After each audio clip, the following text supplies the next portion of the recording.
గొర్రెల పంపిణీ స్కామ్లో వేగంగా విచారణ. రెండో రోజు నిందితులపై ప్రశ్నలు, నిధుల విడుదలపై అంశంపై అధికారుల ఆరా. కాళేశ్వరం బీఆర్ఎస్కు వైట్ ఎలిఫెంట్ అన్న కాంగ్రెస్. 3% వడ్డీకి లోన్ ఎందుకు తీసుకున్నారు, ఆనాడు రాని వారు నేడు ఎందుకు వెళ్లారు అన్న పొన్నం. ఎన్డీఎస్ఏ నిపుణుల కమిటీని స్వాగతిస్తున్నాం. 3 బ్యారేజీలు సందర్శించాలన్న బట్టి త్వరితగతిన నివేదిక ఇవ్వాలని సూచన.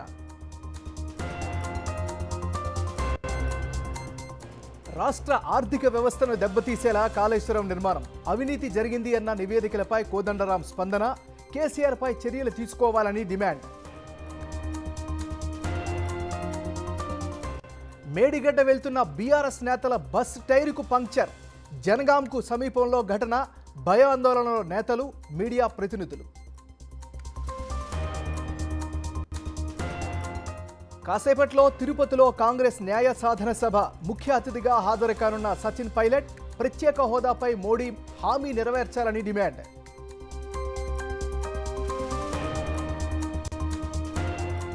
ప్రత్యేక హోదా ముగిసిన అధ్యాయం కాదు, ప్రభుత్వాలు మోసం చేశాయన్న సిపిఐ నేత రామకృష్ణ. సీఎం క్యాంప్ ఆఫీసు ముట్టడిలో పోలీసుల తీరుపై ఫైర్. విద్యా వ్యవస్థలో మార్పులు తెచ్చామన్న జగన్. మంచి జరిగితే తమకు ఓటేయాలని పిలుపు. ప్రతిపక్షాల మాటలు నమ్మొద్దని సూచన.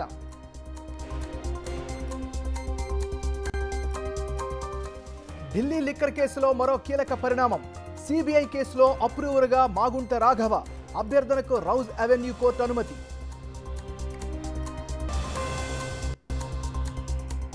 ఆల్ టైమ్ గరిష్టాలకు చేరిన స్టాక్ మార్కెట్లు. సెన్సెక్స్ 1245 పాయింట్లు వృద్ధి, 356 పాయింట్లతో దూసుకుపోతున్న నిఫ్టీ.